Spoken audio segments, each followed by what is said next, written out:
გამარჯობათ, ეთერშია სოლიდარობის დრო TV4-ზე და გადაცემას გაუძღვები მე დავით ახვლედიანი. ჩვენი სტუმარი გახლავთ ისტორიის მეცნიერებათა დოქტორი მამუკა კარტოზია. გამარჯობათ ბატონო მამუკა, მადლობა რომ გვეწვიეთ გადაცემაში. მოგესალმებით დავით, მივესალმებით ჩვენს მაყურებელს, მადლობა მინდა გითხრათ მოწვევისათვის. პრინციპში სკანდალური ინფორმაციით შეგვიძლია გავხსნათ დავიწყოთ გადაცემა, ბევრ თემებს შევეხებით დღეს, რასაკვირველია და სლოვაკეთის პრემიერ-მინისტრი რობერტ ფიცო აკეთებს ასეთ განცხადებას, რომ ამ ქვეყანაში მიმდინარე აქციების ორგანიზების უკან დგას არც მეტი არც ნაკლები ქართული ლეგიონი.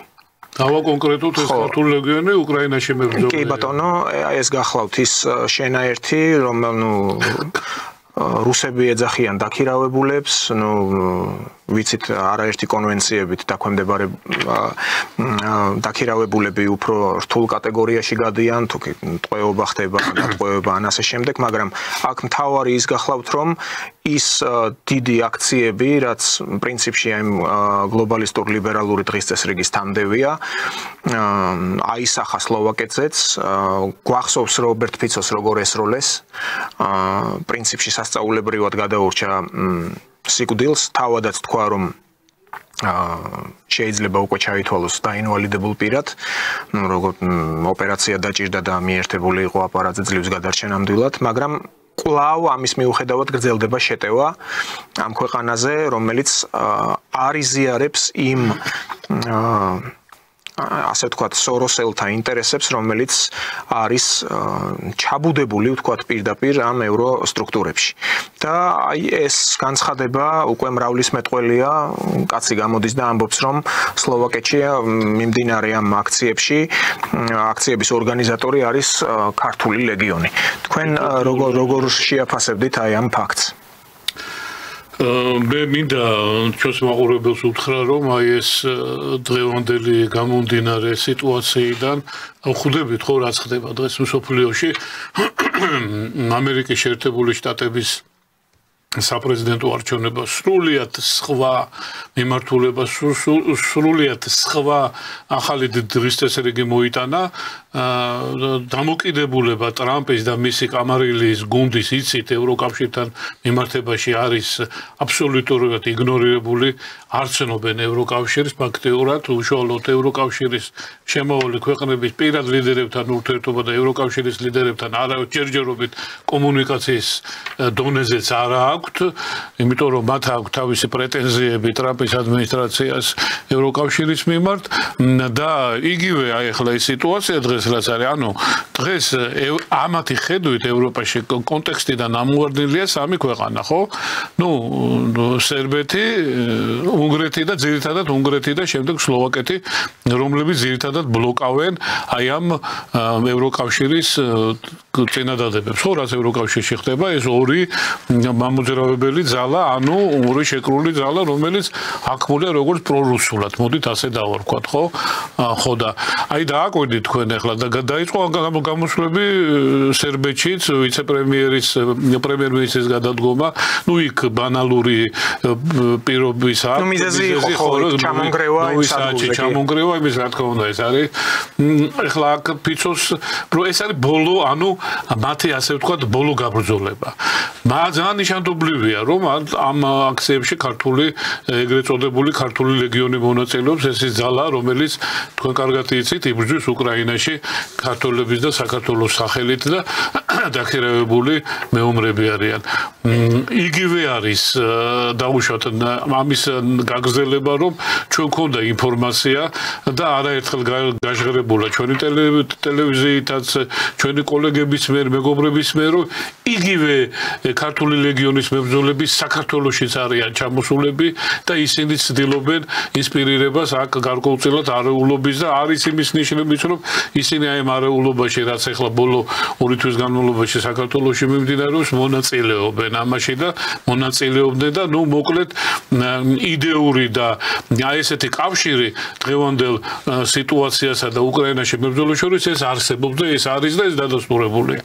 აი არ ვიცი, ვნახოთ აბა მოვლენების განვითარება როგორ და რანაირად წავა, მე ვფიქრობ, რომ მაინც ფიცოც და ორბანიც კვეთრად პატრიოტულ და ეროვნულ პოზიციებზე დგანან და შეინარჩუნებენ უბრალოდ შემდგომი ძალიან საინტერესო იქნება ეს გლობალურ კონტექსტშია განსახილველი დავით, იმიტომ რომ უკვე ევროკავშირის მომავალი ძალიან საინტერესო რა კონტურები იქნება, როგორი დამოკიდებულება. კრიზისია აქვს ფაქტია. კრიზისია, სერიოზული კრიზისია, რა თქმა უნდა და ყველაზე მნიშვნელოვანი და გადამწყვეტი ევროკავშირისთვის იქნება უკვე რუსეთ-უკრაინის საომარი მოქმედების დამთავრების თემა, შემდგომ გადანაწილება და ანუ ის ახალი კონფიგურაცია, რითიც დაუშვათ სამომხმარებლო ბაზაზე შემოდის უკვე უკრაინა, რუსეთი და საერთოდ როგორ შეევსება ევროპას. ეს გადანაწილება ახსენეთ თქვენ და ტრაგიკულად შეიძლება დასრულდეს საერთოდ ამ ქვეყნისთვის ეს გადანაწილება. უკრაინისთვის, აი თქვენ დააკვირდით, ჩვენ არაერთხელ ხა ძალიან იცით ვიღლები ხოლმე, მაგრამ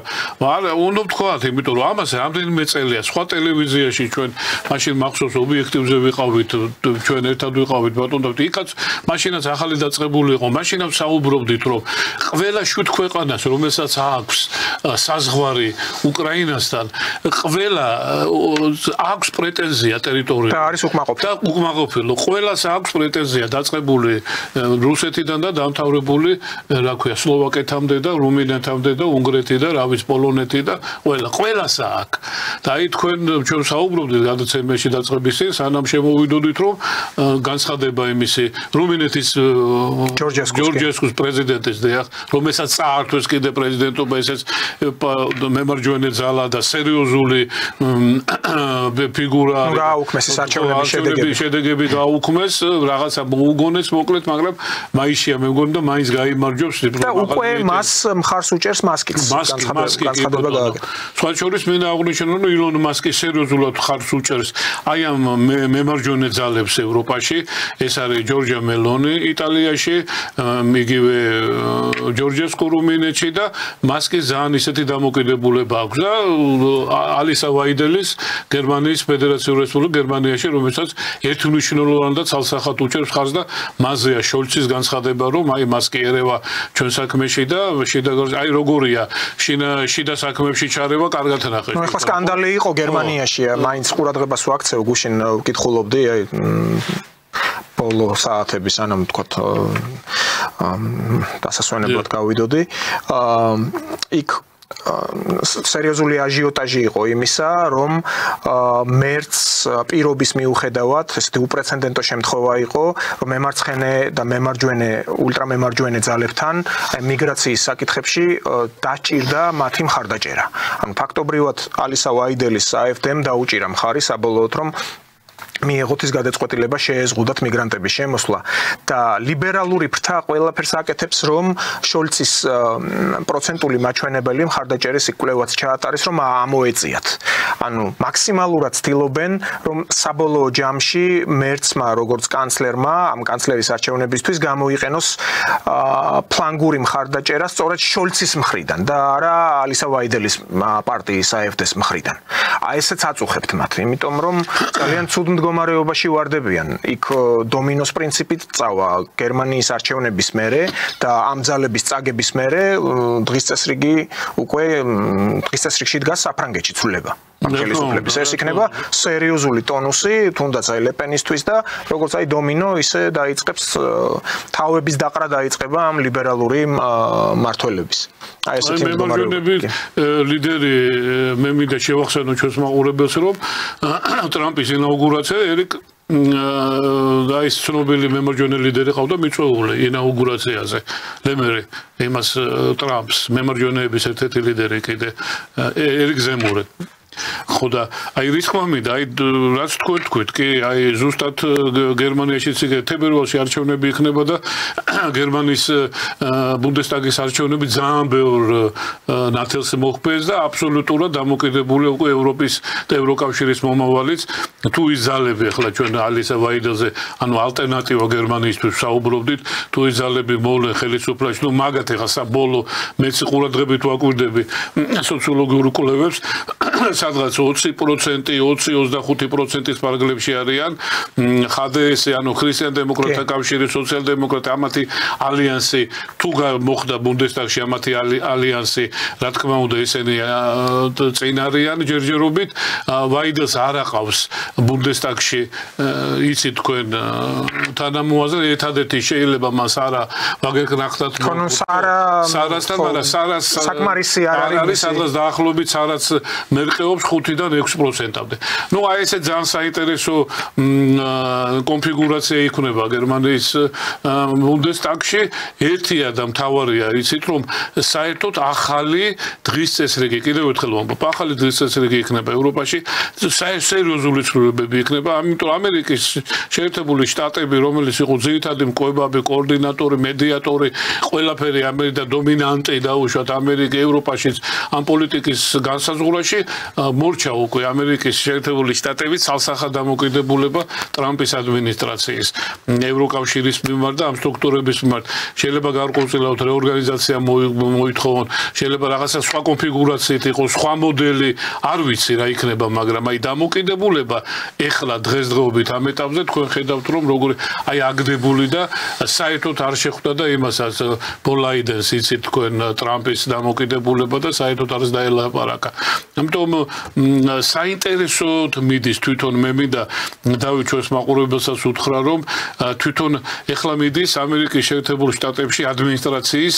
ფორმირება და ჩამოყალიბება საინტერესო მომენტია რომ ფედერალური გამოძიების ბიუროდანაც აპირებს გაფრას ეხლა უყურეთ რა მოხდა აი ძალიან საინტერესო მომენტები მოხდა ტრამპმა სამსახურიდან დაითხოვა აი დააკვირდით მე მინდა საქართველოში და ჩვენ ხელისუფლებამაც გაითვალისწინოთ იუსტიციის სამინისტროდან დაითხოვა ყველა ის თანამშრომელი დავით რომელიც მონაწილეობდა მისი საქმის საწინააღმდეგოდ გახსოვთ მას სისხლის უამრავი სისხლის სამართლის საქმე შეუთითქნეს მოუგონეს აღუძრეს დღესაც შეჩერებულია და აი ყველა ის თანამშრომელი დაითხოვა სამსახურიდან მარკ ცუკერბერგმა და მეტამ ბოდიში მოუხადა ტრამპს რომ ის დაბლოკეს გახსოვთ არასწორი იყო ჩვენი გადაწყვეტილებაო მაშინ ისინი აყვნენ კომპენსაცია 25 მილიონი დოლარი გადაუხედა Facebook-მა და მეტამ კი ბატონო ტრამპს ბოდიში მოუხადეს რომ არასწორად თქვენს მიმართ იყო ჩვენი დამოკიდებულება და ასე შემდეგ და ასე შემდეგ აი ჩვენი ხელისუფლებისთვისაც მისაღებია და სანახავია ხო მაგალითად რა ხდება ამერიკის შეერთებულ შტატებში ტრამპი სამაგიეროს კი არ უხდის ტრამპი სამართლე თავის კაცმა თავის თავზე გამოცადა ეს ამხელა უსამართლობა და დღეს მედის და იბრძვის ხო ჩვენც ასე უნდა გავაკეთოთ ჩვენ დღევანდელი სიტუაცია არაერთხელ გვითხოვს რომ თუ ქართულმა ოცნებამ ერთხელ და სამუდამოდ არ დააყენა საშუალება და არ მოეთხოვა პასუხი და არ გასამართლდა ეს ზალა ეს ბოროტი უხამსი და უგვანო ზალა გამორიცხულია ვერაფერს ვერ მივახსენებთ ჩვენ იმიტომ რომ დღესაც ხელისუფლების სხვადასხვა შტოებში ესენი არიან დაბუდებულები ხედავთ რა ხდება ხო იგივე საგარეო საქმეთა სამინისტროში რა მოხდა იგივე განათლების სამინისტროში რა ხდება საშინელები განათლების წარმოგიდგენიათ ხალხო ქვეყანას არაფერს არ აქვს აზრი ჩვენთვის თუ განათლების სამინისტროს და ჩვენ განათლებას არ მიხედეთ წარსულის გამოცდილებას და გაკვეთილებს ჭკვიანი ხალხი ითვალისწინებს და იქედან რაციონალური გამოყავთ. ყოველთვის მახსენდება აი საბჭოთა პერიოდი. ხა საბჭოთა პერიოდში განათლების სისტემაში რომ ემართათ დავიდა მენეჯმენტი ყოფილიყო ნორმალურად აწყობილი, ორი სამინისტრო იყო ჩემო კარგო. იყო ერთი სამინისტრო განათლების სამინისტრო, რომელიც უშუალოდ ხელმძღვანელობდა სკოლამდელი და სკოლის პერიოდს, აქ მთავრდებოდა მისი ფუნქციები და შემდგომ იყო მეორე სამინისტრო საშუალო სპეციალური და უმაღლესი განათლების სამინისტრო, რომლის კომპეტენციაზეც შედიოდა უმაღლესი სასწავლებლების მართვა და არასრული უმაღლესი გახსოვთ ტექნიკუმები და პროფტექნიკუმები და მესამე დანამატიც იყო პროფტექნიკუმების ცალკე სამინისტრო იყო. ანუ რისი თქვა მინდა, ეს საკმაოდ რთული სამართავი სეგმენტია განათლების სამინისტრო და საკმაოდ ყოვლისმომცველია, ხო? თვითონ კომუნისტების პერიოდში, იმიტომ დაანაწევრეს, რომ მისი მართვა უფრო დაადვილებულიყო და უფრო მაღალ პროფესიულ დონეზე ყოფილიყო. აი ამაში იყო ის რაციონი ჩადებული. დღეს, როდესაც ორჯერ მეტი სკოლებია, ორჯერ მეტი ინსტიტუტები, იმიტომ წარმოიდგინეთ, ეხლა მაშინ არსებობდა სახელმწიფო ინსტიტუტი, სახელმწიფო სკოლა და ბაგაბაღები, ხო? დღეს უამრავი კერძო ამას დაემატა და გაიზარდა და წარმოიდგინეთ რამხელა და ერთი ამ პატარა განათლების სისტემაშია მოქცეული ყველა ის და ყველაზე მთავარი და მნიშვნელოვანი კიდე რომ ჩვენ განათლების სისტემას ეს რეფორმები იცით ეხა ვამბობთ აი რეფორმები 2012 წლიდან დავით დღემდე 8 თუ 9 მარტო მინისტრი გამოიცვალა განათლების სამინისტრო. ეხლა თქვენ წარმოიდგინეთ რა თითოეული მინისტრის მოსვლა ნიშნავს ახალი გუნდის მოყვანას, მის ადაპტაციას, მორგებას სიტუაციის, იქ ახალი თანამშრომლობის მოყვანას, ანუ ახლებურ ხედვას, ხო, სანამ ის მოერგება, სანამ ის სიტუაციას ნახავს, კი ან თავისუფლებდნენ და სხვა მოყავდათ. ანუ ერთიანი პროგრამა, ერთიანი ხედვა განათლების სისტემაში ვერ ჩამოყალიბდა და არ ჩამოყალიბდა. არაერთხელ მithქვავ, დღესაც კიდევ ერთხელ განმეორდები და ვიტყვი, აი დღეს იქ რაც თბილისში ხდება და აი სამარცხვინოდ გადაახტა გული ცუდად მიხდება, უკვე რუსთაველის პროსპექტზე რო გავდივარ, იქ რა ხდება, ხო? აი ეს ახალგაზრდა უმეტესობა ვინც იქ მონაწილეობდა რომელსაც არა აქვს ბოლომდე გათვითცნობიერებული რა ხდება ზუსტად აი ამის შედეგია აი ამ განათლების სისტემის რაც დაიწყო ნგრევა სააკაშვილის პერიოდში 2004 წლიდან გეგმაზომიერად დაიწყო ნგრევა და მოიყვანა იქამდე რომ ეხლა რა თქმა უნდა არ ინგრევა მაგრამ ვერ მოხდა მისი განთავისუფლება ვერ მოხდა მისი გაწმენდა ვერ მოხდა განათლების სამინისტროს კათარზისი არ შეიძლება ასე ისეთ ხო გვაქვს აი შედეგებს ხო ხედავთ ყველაფერი იზომება თავის შედეგები დავით ხო შედეგებს ხო უწიგნური თაობა წამოგვევიდა კი კატასტროფაა არის კარგი გასაგებია სოციალური ქსელები ეს ნოუთბუქები რა ქვია ფეისბუქები და გასაგებია მაგრამ წიგნმა დაკარგა თავის ყადრი აი წიგნი არ არის ბიბლიოთეკებმა დაკარგეს თავის ყადრი ზოგად საგანმანათლებლო რო ქვია დეფიციტია ხო აი ზოგად საგანმანათლებლო რომ ვეძახით საშუალო სკოლებს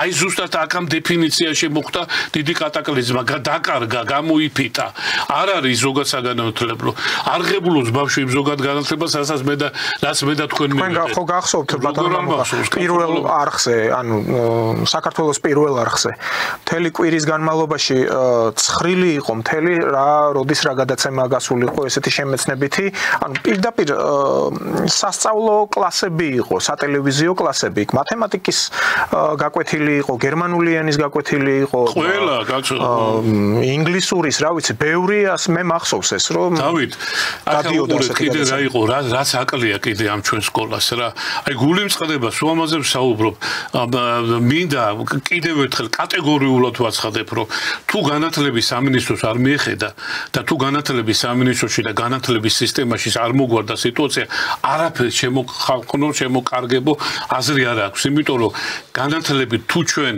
აი ეს თაობა მოვიყვანე და ვისაც ხვალდაზე გამქვეყანას უტოვებთ, ხო? აი უკვე ჩათვალეთ რომ რა მომავალი და რა გვერდის ჩვენ. განათლების სამინისტრო გააუქმა არგენტინაში, იმას რომ დასენიან ექსცენტრიული პრეზიდენტი რომ მოვიდაო და პირველ რიგში ადგა და განათლების სამინისტრო გააუქმა, კაცო. დღეს ისეთი სიტუაცია დღეს საქართველოში რომ განათლების სამინისტრომ უნდა მონოპოლისტი უნდა გახდეს. დღეს გადამავალი პერიოდია, ხო? გარკვეულწილად რაღაცა გვჭირდება, რაღაცის კორექტირება პროგრამაში, ან ახალი შემუშავება. განათლების სამინისტრო უნდა გახდეს არიერგარჩი, ძელავრი წამყვანი, პროტაგონისტი ეს უნდა იყოს. მან უნდა შექმნას, კაცო. იგივე სახელმძღვანელოები გუშინ ჩემმა კოლეგამ და ჩვენმა მეგობარმა ბატონმა ვაჟა უთარაშვილმა ძალიან კარგად საინტერესო გადაცემა იყო 9 საათიანზე თენგო მანიძესთან.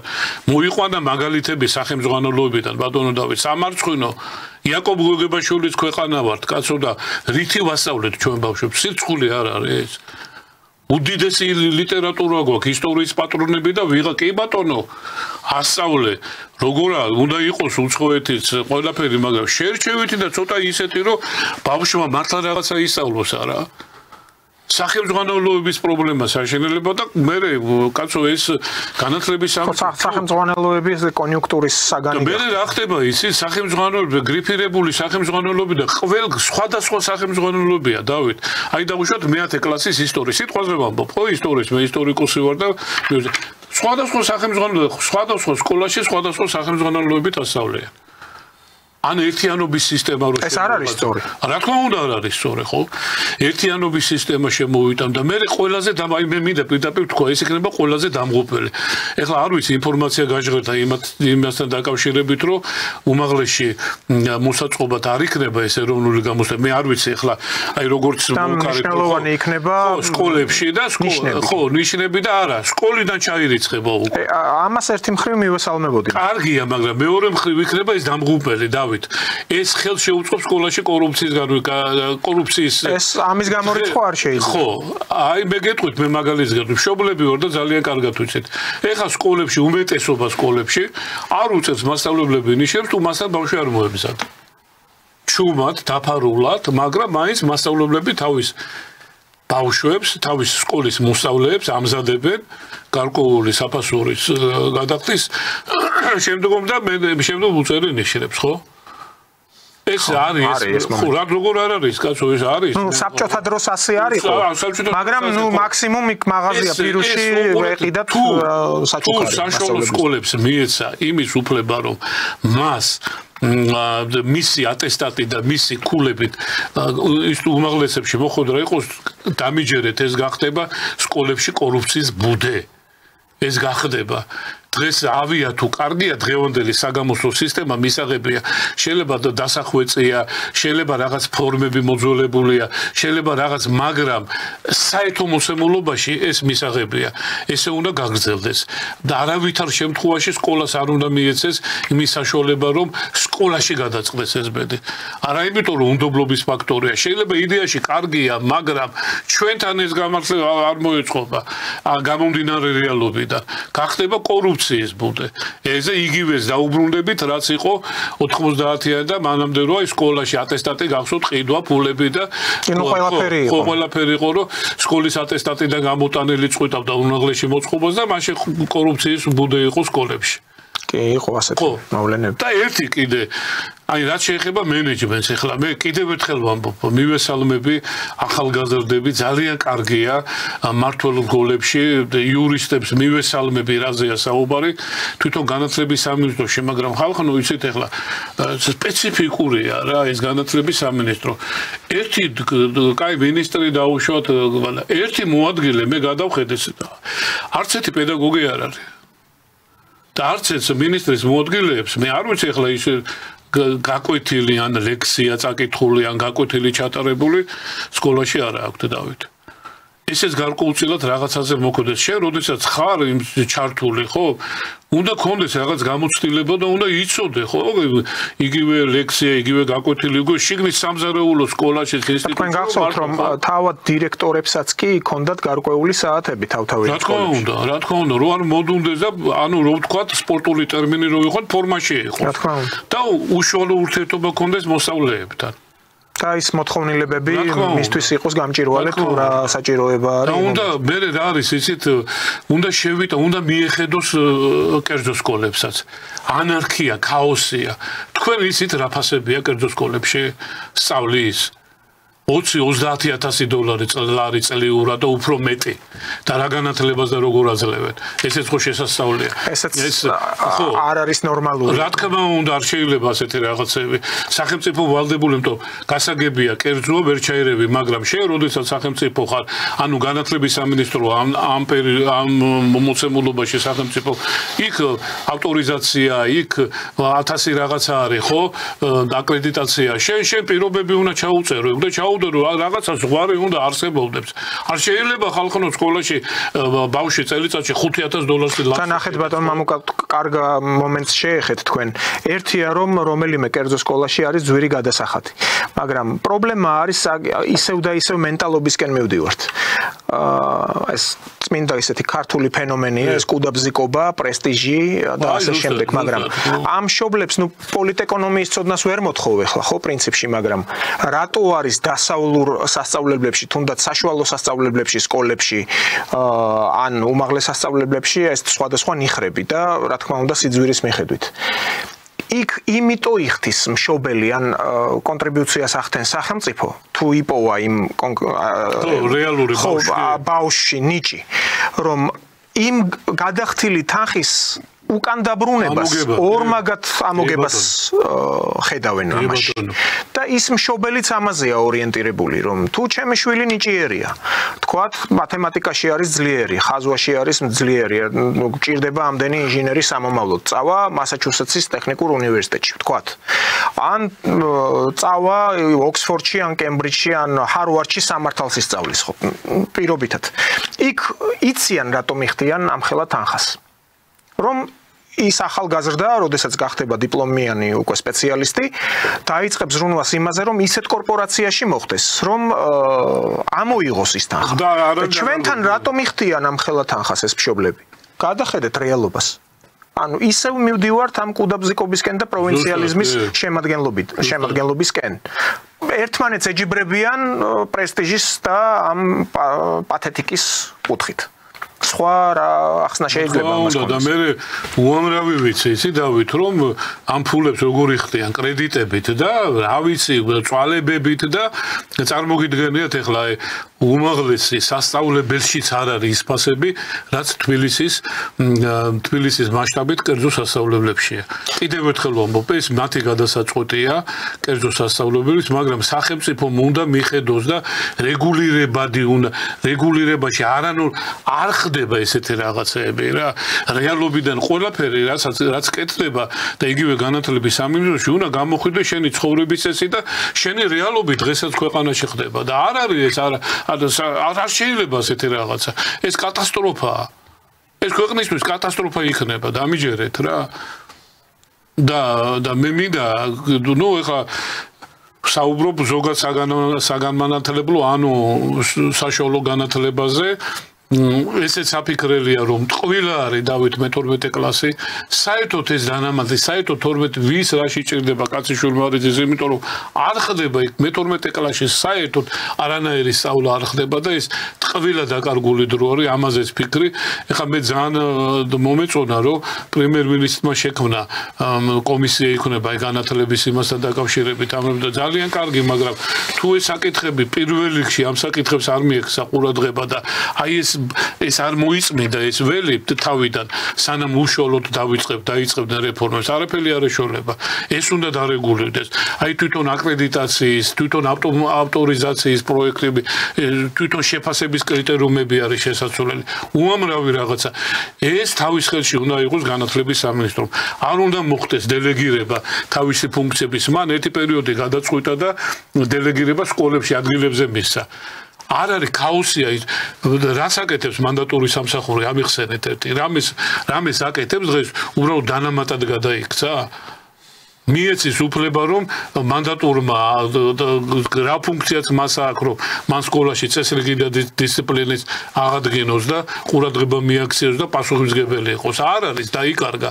მოიშალა ყველაფერი და უამრავი რაღაცა კიდე გული მწყდება იცით ახლა იმიტომ რომ კიდევ ერთხელ ვამბობ რომ განათლების სისტემა დღეს საქართველოში წარმართული და ქვეყნის გადამრჩენი თუ ჩვენ რეალურად რაღაცა გვინდა და ქვეყანა ავაშენოთ სუვერენული ჭირდება სპეციალისტები ჭირდება მაღალი დონის სპეციალისტი და არც ისე როგორ არის ხუხს და წვიმსო არ არის დონე იქ განათლების სისტემასაც განათლების სამინისტროსაც მიმართავ ნახეთ აბა რა დონეა და სწავლის არავის შეურაცხყოფას არ ვაყენებ მაგრამ ძალიან კარგად ვიცი ამ კერძო სასწავლებლებშიც რა დონეა სწავლის არ არის რა არ არის გამორჩეული და იმ ფასის შესადარი ხო, ну ეს კერძო, მაგრამ საჯაროსაც სახელმწიფო სასწავლებლებსაც უნდა ამას უპირველეს ყოვლისა ამას ვიმართ. აი მის შედეგებს აგერ ვიმკით. დღეს ეს ჟურნალია. შეიძლება ხვალ უკვე სერიოზული პრობლემა დაგვიდგეს, აი ზუსტად ამის გამო. მაგრამ იმ კომისიამ ასევე ის უნდა განსაზღვროს აი იმ სპეციალისტებთან დაკავშირებით, რომ ვამბობ, ანუ გასაგებია, რომ შეიძლება უფრო რაღაც მიმართულებით უფრო მეტი ნიჭიერი ბავშვი იყოს, თქვა ტექნიკური კუთხით თუ ჰუმანიტარული კუთხით.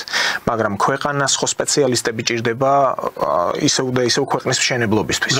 ესეც ხო შესასწავლია ჩვენ ბაზარი და ბაზარი აი ამას გულისხმობს. აბსოლუტურად გეთანხმებით. მე ერთი კარგი გააკეთა ახლა სამინისტრომ და სახელმწიფომ რომ აი გარკვეულწილად დავით ადრე როდესაც აი მშენებლობის ფაკულტეტი, სამშენებლო ფაკულტეტი ტექნიკურ უნივერსიტეტში დაუშვათ არქიტექტურის ფაკულტეტი იყო ეს პრესტიჟული და ხალხი მიღება არ იყო უფასო გახადა თბილისის სახელმწიფო უნივერსიტეტში ისტორიის ფაკულტეტი, არქეოლოგიის სპეციალობა არის, ფილოლოგიის უფასო გახადა, იმიტომ რომ დაიკარგა და ეს თაობა არ მოდიოდა. ან თქვენ ახლა წარმოგიდგენიათ, კიდევ ერთხელ ვამბობ, ახლა არავისთან არ მაქვს ხალხნო რაზეა საუბარი, მაგრამ ქვეყანაში მოსპეს პედაგოგიური სასწავლებელი არ არის საქართველოში. ვინაც კლასიკური პედაგოგი უნდა გაზარდოს და დიპლომირებული პედაგოგი გამოვიდეს. ყველა ინსტიტუტი თავისი ფუნქცია აქვს დაკარგული, კაცო. ახლა ვინმე წარმოიდგენდა რომ ყოფილი პუშკინის სახელობის პედაგოგიური ინსტიტუტი გახდებოდა ეს ილია უნი და ლიბერალების და პირველი ის ხო საერთო ან სახელწოდება რა აქვს რა უნი რა ილია უნი და რა პერვერტული რაღაც მოიცილა თავიდან და ამათ თავიდან ბოლომდე ჩაუგდო ხელში ამ ლიბერალებს და რამდენი წელია ილიას უნივერსიტეტი გახადეს აი და ვის ილიას სახელზე არიან ამოფარებულები კი იგივე ტექნიკური უნივერსიტეტში ხო დაუშვათ ხალხო ნუ არ არის რა ეს აი ეს ხო და ამას ვამბობ იცით აი ეს კონიუნქტურა რო შეისწავლოს ბაზარი რამდენი გჭირდება კომუნისტების დროს ასაკეთებდნენ დავით იცი შესწავლილი იყო მან ძალიან კარგად იცოდა რომ ტექნიკური უნივერსიტეტი დაუშვათ დაამთავრებდა 200 მშენებელი ინჟინერი ხო მისთვის უკვე წინასწარ ადგილი განსაზღვრული იყო ჩემო კარგო ინსტიტუტებს რო ამთავრებდნენ მეორე დღეს მუშაობას ვიწყებდით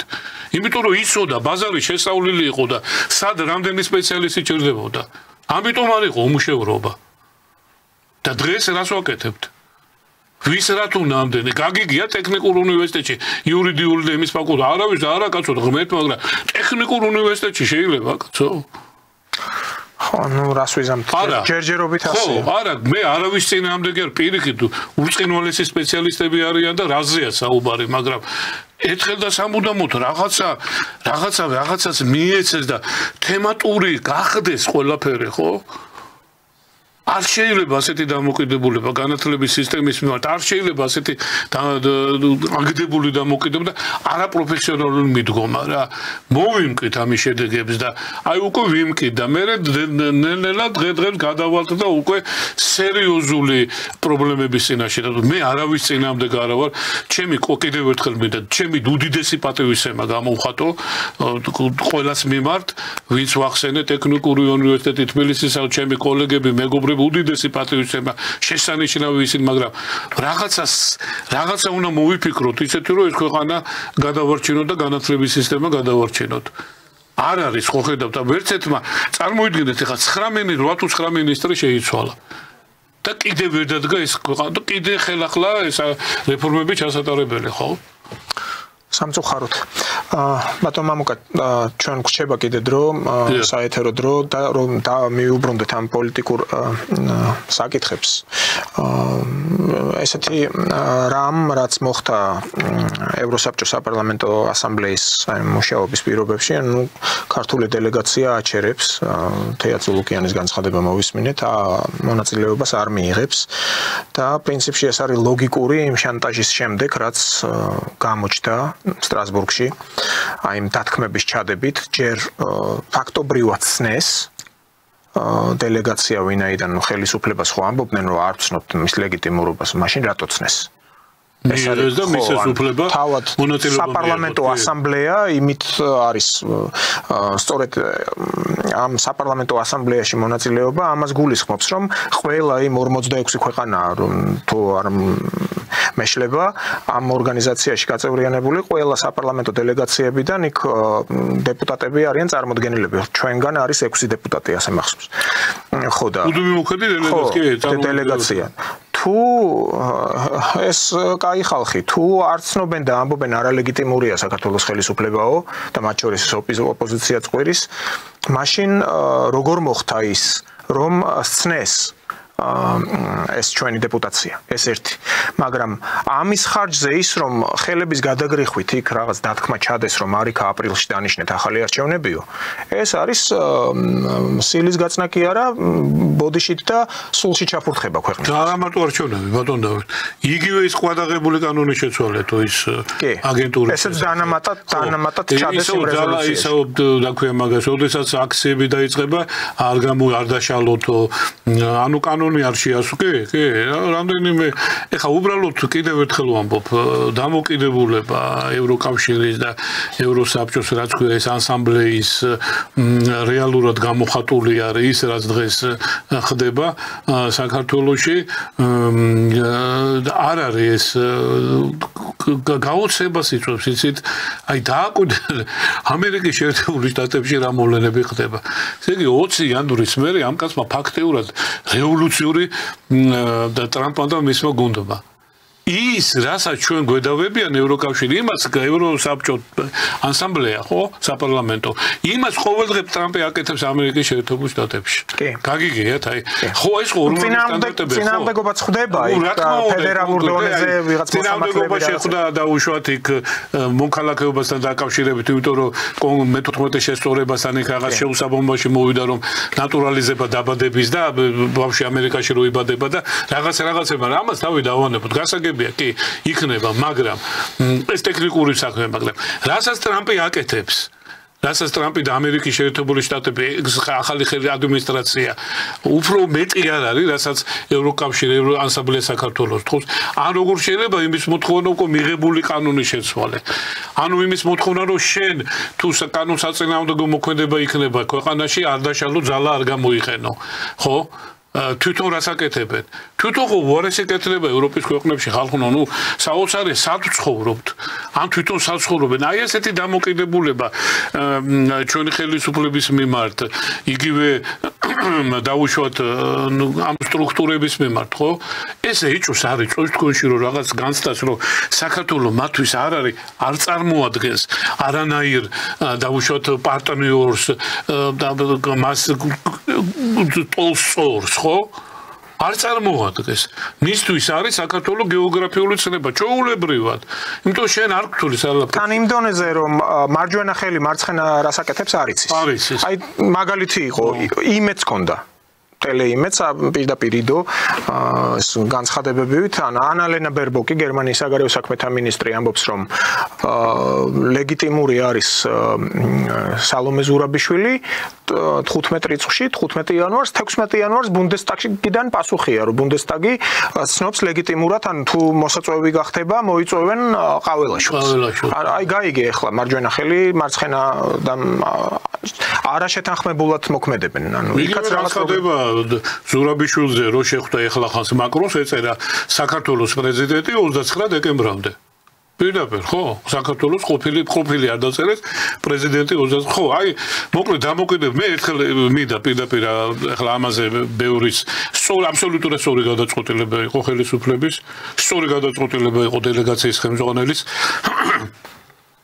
გამოსვლა აზრი არა აქვს აი აპრილში სამი კი ბატონო შე რაღაც დათქმებია თუ ის დათქმა რეალურად იქნება შესრულებადი რა თქმა უნდა შეასრულო მაგრამ იმას გეუბნებია რასაც 2 წელი ერთი და იგივე ნარატივზე რომ კანონის შეცვლა პოლიტპატიმრების გამოყვანა ციხიდან გამოშვება ან სტატუსი ვერ მეანეჭა ჯერ კაციშვილმა არიცის ანუ თუ შენ დაარღვიე წესრიგი და შენ სისხლის სამართლის დანაშაული ჩაიდინე არა ბატონო შენ მაინც პოლიტპატიმარი ხარ ხო ან ეს დეფინიცია ვინ მოიგონა ან საწერი ერთი აგვიხსნან ვინ არის და რა შეიძლება იყოს ვინ ითვლებოდეს პატიმრად დღეს საქართველოში სინდისის პატიმრად და ასე შემდეგ და ასე შემდეგ. შე ბატონ მამუკა თქვენც გითხავთ, ნუ ვიცით რომ აჟიოტაჟია ამ ქალბატონის დაკავებული ეს რედაქტორი ბათუმელების მზია ამაღლობელი. ყველამ ნახა ის კადრები ხო პოლიციელს სახეში როგორ გააცნა სილა. ახლა საერთოდ არის ასეთი ანდაზა русули андаза, მაგრამ ყველა მიხვდება закон как дышла, куда повернешь, там и вышла. ანუ სადაც ორ ცხენს შორის ეს დიშლა არის არასწორი თარგმანია ხშირად ქართულად რაღაც სხვა ასოციაციებთან აკავშირებენ და აი ეს ჯოხი რომელიც ორ ცხენს შორის არის გაბმული აი ამას ქვია და აი ეს კანონიც ასევეაო საითაც მიატრიალებ იქით გამოვა ხო და ნებისმიერი ადვოკატი ან ნებისმიერი მოსამართლე ან იურისტი კვალიფიციური ახლა აქ არის უკვე მიყავთ იქითკენ რომ კაზუისტიკური მომენტი არის ანუ უკვე შელამაზება იწყება ამ ქალის საქციელის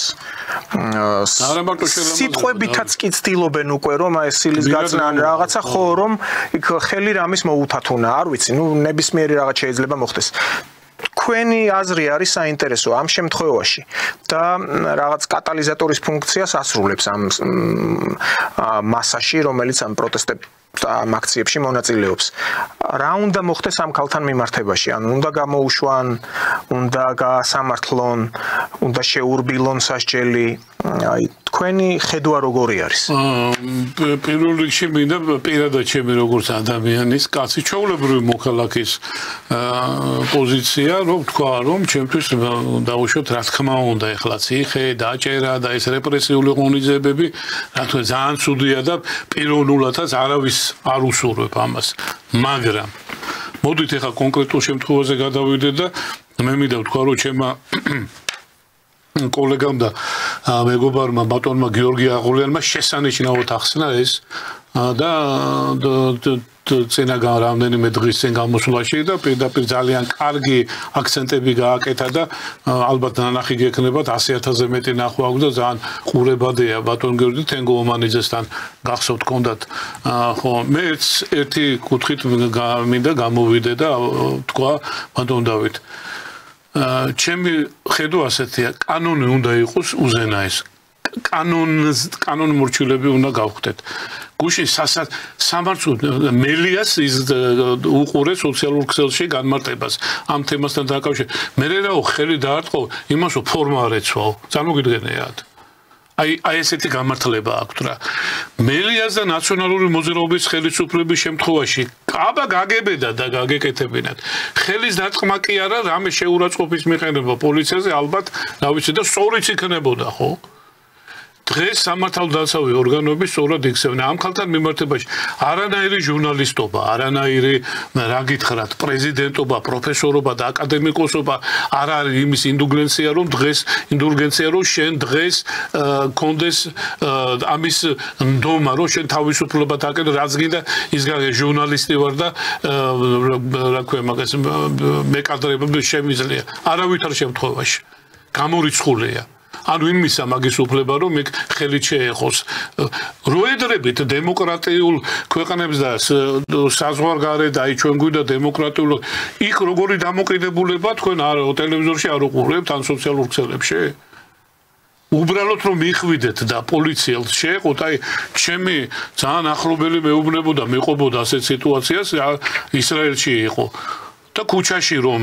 პოლიციელთან მივიდა რაღაცის თქვა ნუ მოტრიალება მინდოდა ოზურგით იდგაო და შევეხეო რომ მოტრიალდა უკვე ხელბორტეს ადებდა ისე თქვენ ხელით რო შეეხო და სანამ მიხვდა უცხოელი რაღაცა მაინტერესებს და პირდაპირ დაგაპატიმრებ ადგილზე ეგ არანაირი დანდობა არ არის ანუ დანდობა მე ვამბობ კაი გაგებით რომ სახელმწიფოს წინაშე ჩვენ გვაკლია სახელმწიფოებრივი აზროვნება ან გვაკლია ან არა გვაქვს და უნდა შევავსო და ან ვისწავლოთ ერთხელ და სამუდამო დავიმახსოვროთ რომ დღეს პოლიცია არ არის ქართული ოცნების და ნაციონალური მოძრაობის და ხვალ ხელისუფლებაში ვიც იქნება და აი იმის არ არის ხალხნო ეს პოლიცია არის სახელმწიფო აცვია ფორმა ჩათვალეთ რომ ეს არის სახელმწიფო დღეს პოლიცია იცავს სახელმწიფოს ინტერესებს და არა ქართული ოცნების.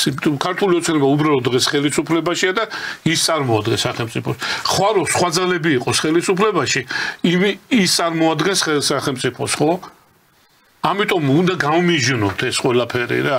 პოლიცია, მისი უფლებამოვალეობა და პოლიცია, რომელიც არის სახელმწიფო ორგანო.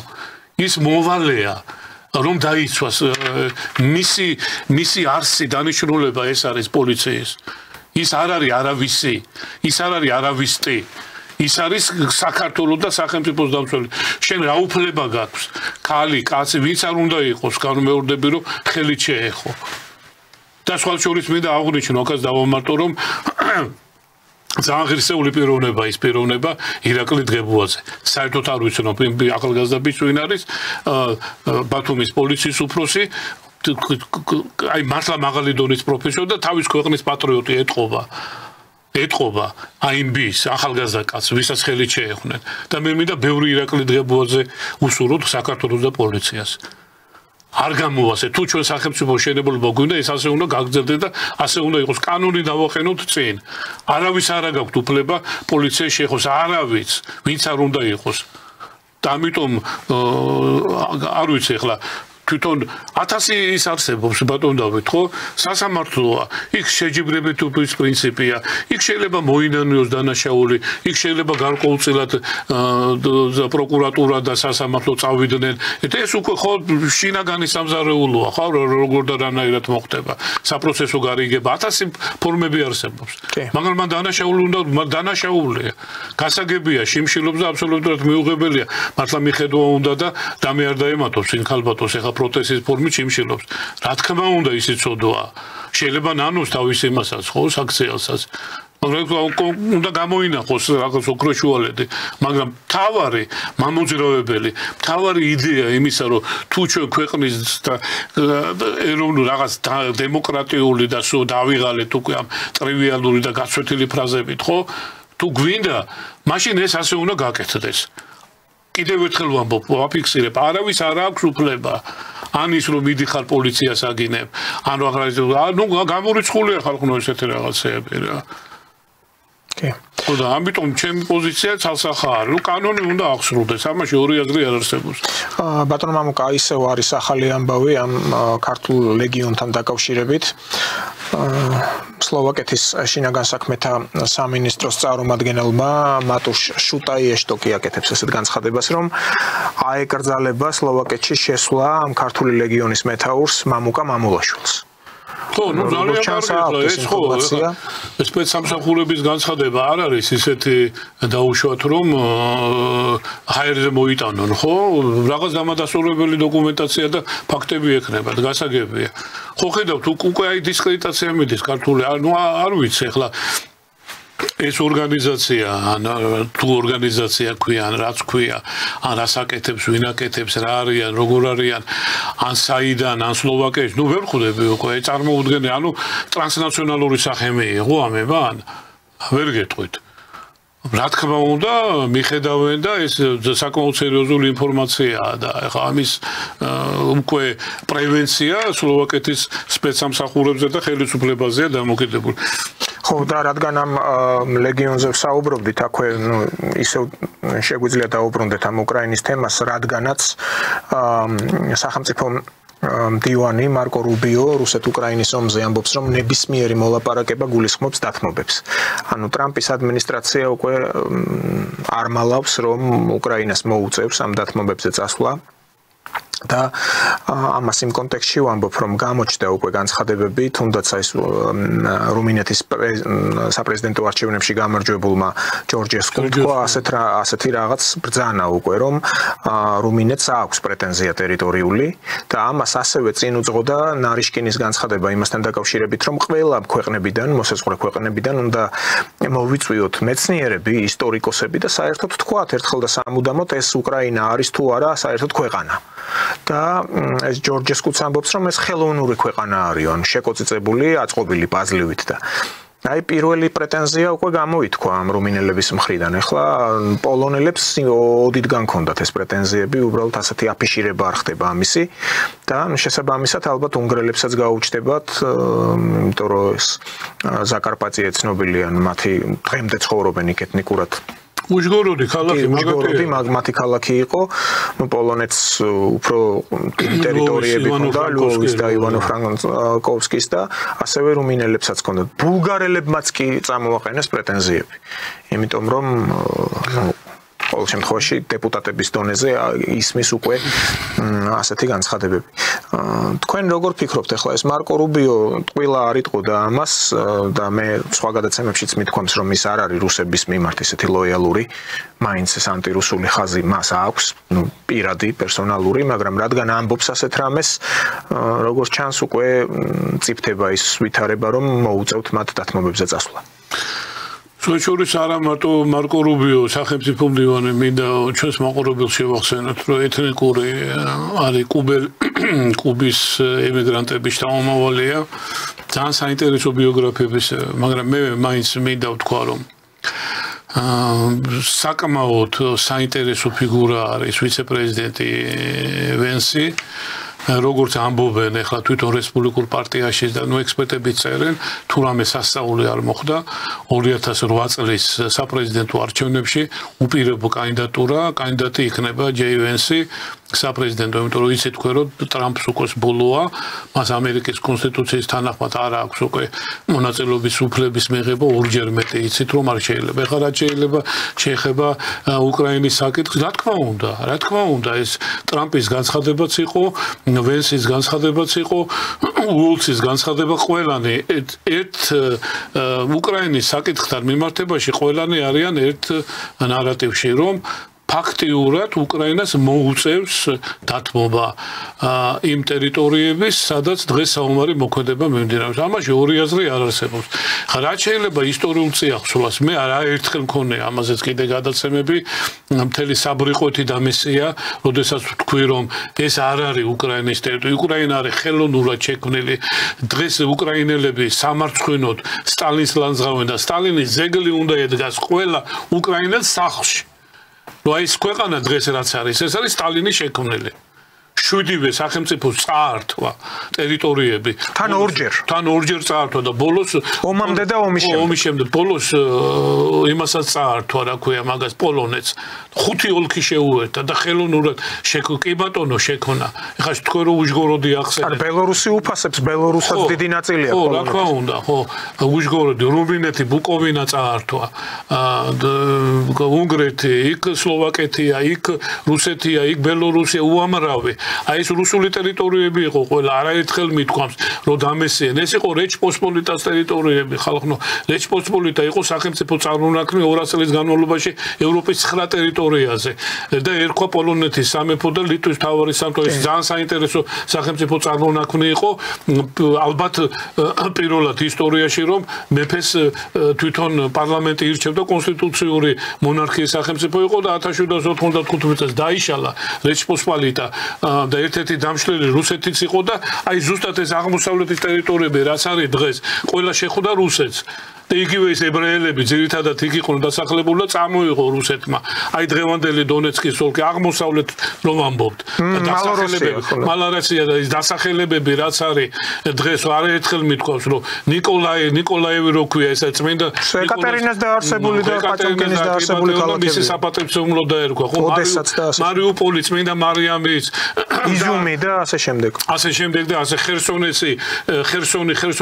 საპატრიარქო ხერსონი ადგილი სადაც რუსები მოინათლენ პირველად კი ბატონო იმ სადღე დღევანდელი სევასტოპოლის ადგილი ყირიმთან საერთოდ შეხება არ აქვს უკრაინას საერთოდ ყირიმი იყო სახანო და შემდეგ 1793 წელს ეკატერინე მეორემ წაართვა სახანო შემოიერთა და იმიტომ ერქვა პაჭონკის კნიაზ თავრიცკი ნუ რუსებს ეს ისტორია არ ვიცით მოვდივართ საუბრობთ წარმოდგენა არ აქვს არავის და აყოლილი ვართ პოლიტიკურ კონიუნქტურას ხო რა თქმა უნდა არ დარჩება რა თქმა უნდა თქვენ იმის განცხადება ვლადიმერ პუტინის როდესაც მას კითხეს რა თქმა უნდა ჩვენ მზათა ვართო მაგრამ ეხლა დააკვირდით რა კაზუსია ხო უკრაინის რადაც მიღებულია კანონი აკრძალული აქვს რუსეთთან მოლაპარაკების წარმოება სამშვიდობო წარმოგიდგენია და ასეთი ნონსენსი და პუტინი თulis ზელენსკის არალეგიტიმურად უკვე იცით მისი განცხადება ის არის არალეგიტიმური და ჩვენ მასთან მოლაპარაკებებს ნუ ახლა როგორ გადაწყდება და ახლა უკვე სხვა ტექნიკური საქმეა ხო იგივე ვენსის განცხადება და რუბიოსი თუ მორჩება თუ მეტი ტერიტორია და რატომ იმას არავინ არ ამბობს ყირიმზე საერთოდ საუბარი არ არის ყირიმის ახლა მორჩა ყირიმი წავიდა რუსეთის არის გავრცელდა ისე ინფორმაცია რომ რომ მოლაპარაკებებში არ ჯდება არ საკითხი ყირიმის საკითხი საერთოდ ხსენება არ არის ავიაციის გამოყენებას აპირებს ახლა უკრაინა იყო იქ ინფორმაცია იმის შესახებ რომ რამდენიმე ეს გამანადგურებელი აწია ჰაერში და ემზადებიან თქვათ რუსეთის სამხრეთისკენ ანუ კრასნოდარის ოლქზე და ნუ ეს ყირიმზე იერიშის ეხლა რა ხდება იცით გეგმავენ დატოვეს დემოკრატებმა და ბლინკენმა და ბაიდენმა თავის ეს ნაღმები. თქვენ რატომ არავინ არ ვაქცევთ ტაკერ კარლსონის განცხადებას? მთელი მსოფლიო რო აშფოთა და საოცარი ის არის რომ ტაკერ კარლსონი რომელიც გახდათ Fox News-ის ცნობილი ჟურნალისტი და რომელიც ბაიდენის და დემოკრატების ეწოლის წავიდა და იცით ვინც არის და შემდეგ პუტინთან რო დიდი ინტერვიუ გააკეთა იცით რა განცხადება გააკეთა რომ ბაიდენის მთავრობა და ბლინკენის დავალებით აპირებდნენ პუტინის ნეიტრალიზაციას იცით ეს თქვენ ოფიციალურად გააკეთა ეს განცხადება და იყო იხილებოდა ეს საკითხი რომ პუტინი მოიცილებინა და მოეკლათ აი ეს გააკეთა ტაკერ კარლსონმა და ტაკერ კარლსონი მუშაობდა Fox News-ში ტელევიზიაში და Fox News-ის 3 თანამშრომელი ყოფილი დღეს წამყვანი მინისტრები არიან ამერიკის ახალ ადმინისტრაციაში თავდაცვის მინისტრის Fox News-ში მუშაობდა ტურსი გაბარდიც რომელიც გახლავთ საკმაოდ საინტერესო პიროვნება ეს ქალბატონი წარმოშობის სამუელი ამერიკელი სამუელი და დაზვერვის საერთო ეროვნული დაზვერვის დირექტორის თანამდებობაზე ზუსტად გუშინ იყო სენატში მისი მოსმენა რომლის განცხადებები არის რომელიც პირდაპირ უკრაინას და უკრაინას იცით თქვენ რომ უკრაინა შეყვანილი ყავს ეს როგორც არასაიმედო პოლიტიკოსი და როგორც პუტინის მომხრე სასამართლოც კი ქონდა ჰილარი კლინტონთან ემასთან დაკავშირებით და ჰილარი კლინტონს 2016 წლის არჩევნებში ეს ქალბატონი დემოკრატიული პარტიის წევრი იყო და თავმჯდომარის მოადგილე იყო ძალიან დიდი თანამდებობა ქონდა და შემდეგ გადავიდა რესპუბლიკელებში ეს არის საოცრად ესეთი მებრძოლი მეომარი სამხედრო ქალბატონია ჯარში იბრძოდა და უნიკალური შემთხვევა მე მინდა ჩვენს მაყურებელს უთხრა ალბათ ცოტა სხვა ფორმაზე გადავერთოთ და კარა უბრალოდ ამ ტურსი გაბარდის პიროვნებასთან დაკავშირებით ეს ქალბატონი იყო წარმომადგენელთა პალატის წევრი ამერიკის სენატ კონგრესში და იცით თქვენ რომ კონგრესში ამერიკა მაინც მოიაზრება ქრისტიანულ სახელმწიფოდ და დაფიცება ბიბლიაზე ხდება იცით თქვენ და ეს ქალბატონი ინდუსია თავისი აღსარებლობით და მაჰაბ ხარატაზე ანუ მეექვსე თავი გიტაზე დაიფიცა. პირველი უნიკალური შემთხვევა მოხდა ამერიკის საერთოდ არსებობის ისტორიაში, რომ ქალბატონი ინდუსი აღსარებლობით და არა ბიბლიაზე, არამედ მაჰაბ ხარატაზე დაიფიცა. აი ეს არის ტურსი გაბარდი. უნიკალური საოცარი პიროვნება ეს ქალბატონი უდიდეს პატივისცემს ტრამპი და ჩამოვიდგინეთ 18 სპეცსამსახურების უფროსი ხდება. დაწყებული ცენტრალური სადაზვერვო სამსახური და დამთავრებული გამოძიების ფედერალურ ბიურომდე და რა ვიცი ყველა 18 სამსახური რაც იქნება და იქნება პრეზიდენტის თანაშემწე დაზვერვის საკითხში და საკმაოდ დიდი თანამდებობა აი ესეთი ვისა გვაქვს ჩვენს და ამიტომ აი არ ვიცი დავით რა კიდე ერთი მინდა თქვა ჩვენს მაყურებელს სამწუხაროდ დრო ამოგვეწურა ჩვენ გვაქვს კიდე რამდენიმე წუთი რამდენიმე წუთი და აი მინდა კიდე ჩვენს მაყურებელს ერთი ასეთი ნარატივი შევახსენო რომ აი ტრამპის მოსვლა ერთი რაღაცა მინდა ყველას გითხრათ რა ეხა უამრავი გამოდის ტელევიზიებში და სამ ბუმია დღეს საქართველოში ხო იცით ყოველი მეორე ანალიტიკოსი გახდა ისტორიკოსები არა ანალიტიკოსები და რა ვიცი უამრავი დასკვნები და მოკლედ მიდის ეხლა მთელი ამბები ეს ისე იქნება ასე იქნება ერთი მინდა ვთქვა მე ჩემი აზრია ეს და ბატონ დავითსაც გქონდა ჩვენ არაერთხელ გვისაუბრია ამ თემასთან დაკავშირებით ხელისუფლებაში მოსული ამერიკის არავის იმედი არ უნდა გქონდეს ამერიკის შეერთებული შტატების ხელისუფლებაში ამერიკა უპირველეს ყოვლისა დღეს არის ტრამპის და მისი გუნდის განცხადება აი ზუსტად ასე იმოქმედებენ რაც მათ ქვეყანას აწყობს რაც ამერიკის შეერთებულ შტატებს აწყობს და მათ ქვეყნის ინტერესში შევა იმას გააკეთებენ სხვა გამორიცხულია იმათ ეს გააკეთონ და ვიღაცაზე და რაღაცაზე თავი მოიკრან და არც იმის ილუზიები არ უნდა მქონდეს ერთადერთი მომენტია ის რომ ტრამპს საერთოდ არ აინტერესებს კავკასია და საქართველო და ეს ისეთი თემა რომ ამას ალბათ გაგრძელდება და აქ გარკვეულწილად გადანაწილდება ეს და შეიძლება ჩვენ უკვე რუსეთის ალბათ გავლენის სფეროში მოხვდები და ლოგიკური და რეალურიც იქნება იმიტომ რომ ეს არის მოლაპარაკებები, როდესაც შეთანხმდა საბჭოთა კავშირი რომ ინგრეოდა, რომ პოსტსაბჭოურ სივრცეს არ უნდა შეხებოდა დასავლეთი. ან თუ რუსეთის გავლენის ქვეშ არა, მაშინ აზერო-თურქების გავლენის ქვეშ უნდა მოხდა. აი, სხვა ალტერნატივა არა. სხვა ალტერნატივა მართალი ხარ, ორი თურქეთი, ან მაგრამ უფრო რეალურად, რა თქმა უნდა, რუსეთი იქნება, რუსეთის გავლენაში საერთოდ ინტერესი არ აქვს და საქართველოს აქეთ არც გამოიხედავს. და არც არასდროს არ ქონია ამერიკას და მოდი დავანებოთ ამ ილუზიას თავი.